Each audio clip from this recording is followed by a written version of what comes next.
In choosing a few typical cases, which illustrate the remarkable mental qualities of my friend Sherlock Holmes, I have endeavoured, as far as possible, to select those which presented the minimum of sensationalism, while offering a fair field for his talents. It is, however, unfortunately impossible entirely to separate the sensational from the criminal, and a chronicler is left in the dilemma that he must either sacrifice details which are essential to his statement, and so give a false impression of the problem, or he must use matter which chance, and not choice, has provided him with. With this short preface, I shall turn to my notes of what proved to be a strange, though a peculiarly terrible chain of events. Baker Street was like an oven, and the glare of the sunlight upon the yellow brickwork of the house across the road was painful to the eye. It was hard to believe that these were the same walls which loomed so gloomily through the fogs of winter. Our blinds were half drawn, and Holmes lay curled upon the sofa, reading and rereading a letter which he had received by the morning post. For myself, my term of service in India had trained me to stand heat better than cold, and a thermometer at 90 was no hardship. Everybody was out of town, and I yearned for the glades of the New Forest or the shingle of Southsea. A depleted bank account had caused me to postpone my holiday, and as to my companion, neither the country nor the sea presented the slightest attraction to him. He loved to lie in the very centre of 5 millions of people, with his filaments stretching out and running through them, responsive to every little rumour or suspicion of unsolved crime. Appreciation of nature found no place among his many gifts, and his only change was when he turned his mind from the evil-doer of the town to track down his brother of the country. Finding that Holmes was too absorbed for conversation, I had tossed aside the barren paper, and leaning back in my chair I fell into a brown study. Suddenly my companion's voice broke in upon my thoughts. "You are right, Watson," said he. "It does seem a most preposterous way of settling a dispute." "Most preposterous?" I exclaimed, and then, suddenly realizing how he had echoed the inmost thought of my soul, I sat up in my chair and stared at him in blank amazement. "This is beyond anything which I could have imagined." He laughed heartily at my perplexity. "You remember," said he, "that some little time ago, when I read you the passage in one of Poe's sketches in which a close reasoner follows the unspoken thoughts of his companion, you were inclined to treat the matter as a mere tour de force of the author. On my remarking that I was constantly in the habit of doing the same thing, you expressed incredulity." "Oh, no." "Perhaps not with your tongue, my dear Watson, but certainly with your eyebrows. So when I saw you throw down your paper and enter upon a train of thought, I was very happy to have the opportunity of reading it off, and eventually of breaking into it, as a proof that I had been in rapport with you." But I was still far from satisfied. Now for our friend Lestrade. I had a note from him this morning in which he says, "I think that this case is very much in your line. We have every hope of clearing the matter up, but we find a little difficulty in getting anything to work upon. We have, of course, wired to the Belfast post office, but a large number of parcels were handed in upon that day, and they have no means of identifying this particular one, or of remembering the sender. The box is a half-pound box of honeydew tobacco, and does not help us in any way. The medical student theory still appears to me to be the most feasible, but if you should have a few hours to spare, I should be very happy to see you out here. I shall be either at the house or in the police station all day. What say you, Watson? Can you rise superior to the heat and run down to Croydon with me, on the off chance of a case for your annals? I was longing for something to do." "You shall have it, then. Ring for our boots and tell them to order a cab. I'll be back in a moment when I have changed my dressing-gown and filled my cigar-case."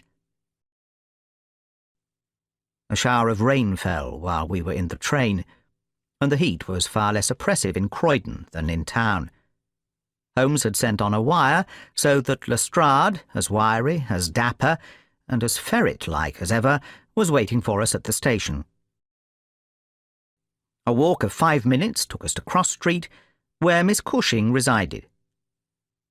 It was a very long street of 2-storey brick houses, neat and prim, with whitened stone steps, and little groups of aproned women gossiping at the doors.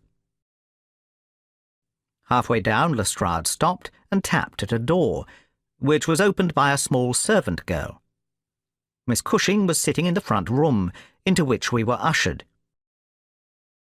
She was a placid-faced woman, with large, gentle eyes and grizzled hair curving down over her temples on each side. A worked antimacassar laying upon her lap, and a basket of coloured silks stood upon a stool beside her. "They are in the outhouse, those dreadful things," said she as Lestrade entered. "I wish that you would take them away altogether." "So I shall, Miss Cushing. I only kept them here until my friend Mr. Holmes should have seen them in your presence." "Why in my presence, sir?" "In case he wished to ask any questions." "What is the use of asking me questions when I tell you I know nothing whatever about it?" "Quite so, madam," said Holmes in his soothing way. "I have no doubt that you have been annoyed more than enough already over this business." "Indeed I have, sir. I'm a quiet woman and live a retired life. It is something new for me to see my name in the papers and to find the police in my house. I won't have those things in here, Mr. Lestrade. If you wish to see them, you must go to the outhouse." It was a small shed in the narrow garden which ran behind the house. Lestrade went in and brought out a yellow cardboard box with a piece of brown paper and some string. There was a bench at the end of the path, and we all sat down, while Holmes examined, one by one, the articles which Lestrade had handed him. "The string is exceedingly interesting," he remarked, holding it up to the light and sniffing at it. "What do you make of this string, Lestrade?" "It has been tarred." "Precisely. It is a piece of tarred twine." "You have also no doubt remarked that Miss Cushing has cut the cord with a scissors, as can be seen by the double fray on each side. This is of importance." "I cannot see the importance," said Lestrade. "The importance lies in the fact that the knot is left intact, and that this knot is of a peculiar character. It is very neatly tied. I had already made a note of that effect," said Lestrade complacently. Finally he returned them to the box once more, and sat for a while in deep meditation. This brutal preliminary seemed to shadow forth some strange and inexplicable horror in the background. Lestrade, however, shook his head like a man who is only half convinced. "I have a few questions to ask you, Miss Cushing," said he. "In that case I may leave you here," said Lestrade, "for I have another small business on hand. I think that I have nothing further to learn from Miss Cushing. You will find me at the police station." "We shall look in on our way to the train," answered Holmes. A moment later he and I were back in the front room, where the impassive lady was still quietly working away at her antimacassar. She put it down on her lap as we entered, and looked at us with her frank, searching blue eyes. "I am convinced, sir," she said, "that this matter is a mistake, and that the parcel was never meant for me at all. I have said this several times to the gentleman from Scotland Yard, but he simply laughs at me. I have not an enemy in the world, as far as I know, so why should anyone play me such a trick?" "I am coming to be of the same opinion, Miss Cushing," said Holmes, taking a seat beside her. "I think that it is more than probable." He paused, and I was surprised, on glancing round, to see that he was staring with singular intentness at the lady's profile. Surprise and satisfaction were both for an instant to be read upon his eager face, though when she glanced round to find out the cause of his silence, he had become as demure as ever. I stared hard myself at her flat, grizzled hair, her trim cap, her little gilt earrings, her placid features, but I could see nothing which could account for my companion's evident excitement. There were one or two questions. "Oh, I am weary of questions," cried Miss Cushing impatiently. Like most people who lead a lonely life, she was shy at first, but ended by becoming extremely communicative. She told us many details about her brother-in-law, the steward, and then, wandering off on the subject of her former lodgers, the medical students, she gave us a long account of their delinquencies, with their names and those of their hospitals. Holmes listened attentively to everything, throwing in a question from time to time. "About your second sister, Sarah," said he. "Your sister Sarah lives, I think you said, at New Street, Wallington?" "Goodbye, and I am very sorry that you should have been troubled over a case with which, as you say, you have nothing whatever to do." There was a cab passing as we came out, and Holmes hailed it. "Only about a mile, sir." "Very good. Simple as the case is, there have been one or two very instructive details in connection with it. Just pull up at a telegraph office as you pass, cabby." Holmes sent off a short wire, and for the rest of the drive lay back in the cab, with his hat tilted over his nose to keep the sun from his face. My companion ordered him to wait, and had his hand upon the knocker, when the door opened and a grave young gentleman in black, with a very shiny hat, appeared on the step. "Miss Sarah Cushing is extremely ill," said he. "She has been suffering since yesterday from brain symptoms of great severity. As her medical adviser, I cannot possibly take the responsibility of allowing anyone to see her." He drew on his gloves, closed the door, and marched off down the street. "Well, if we can't, we can't," said Holmes cheerfully. "Perhaps she could not or would not have told you much." "I do not wish her to tell me anything." "Drive us to some decent hotel, cabby, where we may have some lunch, and afterwards we shall drop down upon friend Lestrade at the police station." We had a pleasant little meal together, during which Holmes would talk about nothing but violins, narrating with great exultation how he had purchased his own Stradivarius, which was worth at least 500 guineas, at a Jew broker's in Tottenham Court Road, for 55 shillings. This led him to Paganini, and we sat for an hour over a bottle of claret, while he told me anecdote after anecdote of that extraordinary man. The afternoon was far advanced, and the hot glare had softened into a mellow glow before we found ourselves at the police station. "A telegram for you, Mr. Holmes," said he. "Ha! It is the answer." He tore it open, glanced his eyes over it, and crumpled it into his pocket. "Have you found out anything?" "I have found out everything." "What?" Lestrade stared at him in amazement. "And the criminal?" Holmes scribbled a few words upon the back of one of his visiting cards and threw it over to Lestrade. "You cannot effect an arrest until tomorrow night at the earliest. I should prefer that you do not mention my name at all in connection with the case, as I choose to be only associated with those crimes which present some difficulty in their solution." We strode off together to the station, leaving Lestrade still staring with a delighted face at the card which Holmes had thrown him.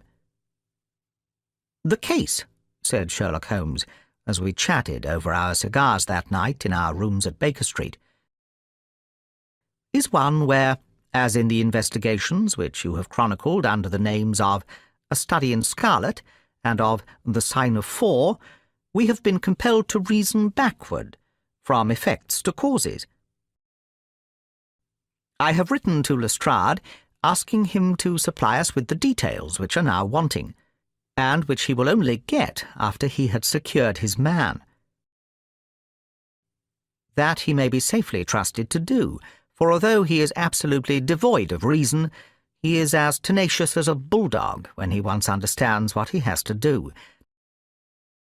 And indeed it is just this tenacity which has brought him to the top at Scotland Yard. Your case is not complete, then? I asked. I presume that this Jim Browner, the steward of a Liverpool boat, is the man whom you suspect. Oh, it is more than a suspicion. And yet I cannot see anything save very vague indications. On the contrary, to my mind nothing could be more clear. We approached the case, you remember, with an absolutely blank mind, which is always an advantage. What did we see first? A very placid and respectable lady who seemed quite innocent of any secret, and a portrait which showed me that she had two younger sisters. It instantly flashed across my mind that the box might have been meant for one of these. I set the idea aside as one which could be disproved or confirmed at our leisure. Then we went to the garden, as you remember, and we saw the very singular contents of the little yellow box. Now, the oldest sister would, of course, be Miss Cushing, and although her initial was S, it might belong to one of the others as well. In that case, we should have to commence our investigation from a fresh basis altogether. I therefore went into the house with the intention of clearing up this point. I was about to assure Miss Cushing that I was convinced that a mistake had been made, when you may remember that I came suddenly to a stop. Then we heard of this steward, married to the third sister, and learned that he had at one time been so intimate with Miss Sarah that she had actually gone up to Liverpool to be near the Browners, but a quarrel had afterwards divided them.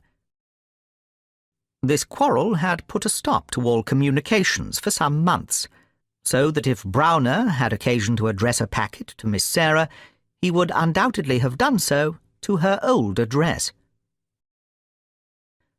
An unsuccessful lover might have killed Mr. and Mrs. Browner, and the male ear might have belonged to the husband. I therefore sent off a telegram to my friend Algar of the Liverpool force, and asked him to find out if Mrs. Browner were at home, and if Browner had departed in the May Day. Mrs. Browner's house had been closed for more than 3 days, and the neighbours were of opinion that she had gone south to see her relatives. It had been ascertained at the shipping offices that Browner had left aboard of the May Day, and I calculate that she is due in the Thames tomorrow night. 2 days later he received a bulky envelope, which contained a short note from the detective and a typewritten document, which covered several pages of foolscap. My dear Mr. Holmes, in accordance with the scheme which we had formed in order to test our theories, I went down to the Albert Dock yesterday at 6 p.m. and boarded the SS Mayday belonging to the Liverpool, Dublin and London Steam Packet Company. On descending to his berth, I found him seated upon a chest, with his head sunk upon his hands, rocking himself to and fro. We brought him along to the cells, and his box as well, for we thought there might be something incriminating. But, bar a big sharp knife, such as most sailors have, we got nothing for our trouble. The affair proves, as I always thought it would, to be an extremely simple one. But I am obliged to you for assisting me in my investigation. With kind regards, yours, very truly, G. Lestrade. The investigation really was a very simple one, remarked Holmes. But I don't think it struck him in that light when he first called us in. However, let us see what Jim Browner has to say for himself. This is his statement, as made before Inspector Montgomery at the Shadwell police station, and it has the advantage of being verbatim. Have I anything to say? Yes, I have a deal to say. Sometimes it's his face, but most generally it's hers. He looks frowning and black-like, but she has a kind of surprise upon her face. Aye, the white lamb. She might well be surprised when she read death on a face that had seldom looked anything but love upon her before. But it was Sarah's fault. and may the curse of a broken man put a blight on her and set the blood rotting in her veins. It's not that I want to clear myself, but she would have forgiven me. She would have stuck as close to me as a rope to a block if that woman had never darkened our door. For Sarah Cushing loved me. That's the root of the business. She loved me until all her love turned to poisonous hate, when she knew that I thought more of my wife's footmark in the mud than I did of her whole body and soul. The old one was just a good woman, the second was a devil, and the third was an angel. Sarah was 33, and Mary was 29 when I married. We were just as happy as the day was long when we set up house together, and in all Liverpool there was no better woman than my Mary. And then we asked Sarah up for a week. And the week grew into a month. And one thing led to another, until she was just one of ourselves. I was blue ribbon at that time, and we were putting a little money by, and all was as bright as a new dollar. My God, whoever would have thought that it could have come to this? Whoever would have dreamed it? I used to be home for the weekends very often.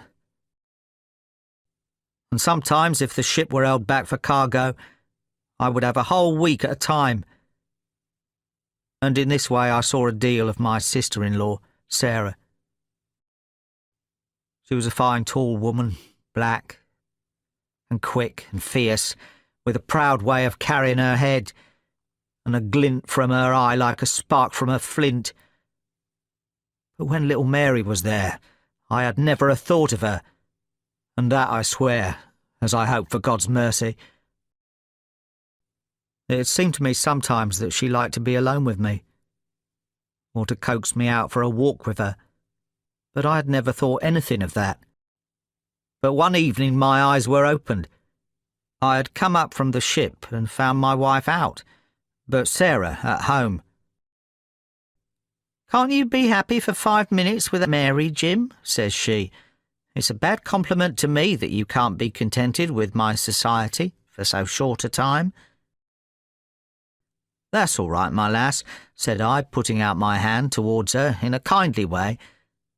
But she had it in both hers in an instant, and they burned as if they were in a fever. "Steady, old Jim," said she, and with a kind of mocking laugh she ran out of the room. Well, from that time Sarah hated me with her whole heart and soul, and she is a woman who can hate too. I was a fool to let her go on biding with us, a besotted fool. But I never said a word to Mary, for I knew it would grieve her. Things went on much as before, but after a time I began to find that there was a bit of a change in Mary herself. Day by day she grew queerer and more irritable, and we had ceaseless rows about nothing. Sarah avoided me now, but she and Mary were just inseparable. I can see now how she was plotting and scheming and poisoning my wife's mind against me, but I was such a blind beetle that I could not understand it at the time. Then I broke my blue ribbon and began to drink again. But I think I should not have done it if Mary had been the same as ever. Alec Fairburn chipped in, and things became 1,000 times blacker. It was to see Sarah that he came to my house first, but soon it was to see us, for he was a man with winning ways, and he made friends wherever he went. For a month he was in and out of my house, and never once did it cross my mind that harm might come of his soft, tricky ways. And then at last something made me suspect, and from that day my peace was gone forever. I'd come into the parlour unexpected, and as I walked in at the door I saw a light of welcome on my wife's face. But as she saw who it was, it faded again, and she turned away with a look of disappointment. There was no one but Alec Fairbairn, whose step she could have mistaken for mine. If I could have seen him then, I should have killed him, for I've always been like a madman when my temper gets loose. Mary saw the devil's light in my eyes, and she ran forward with her hands on my sleeve. "Sarah," says I as I went in, "this man Fairbairn is never to darken my door again." "Oh," says she, "if my friends are not good enough for this house, then I am not good enough for it either." "You can do what you like," says I, "but if Fairbairn shows his face here again, I'll send you one of his ears for a keepsake." Well, I don't know now whether it was pure devilry on the part of this woman, or whether she thought that she could turn me against my wife by encouraging her to misbehave.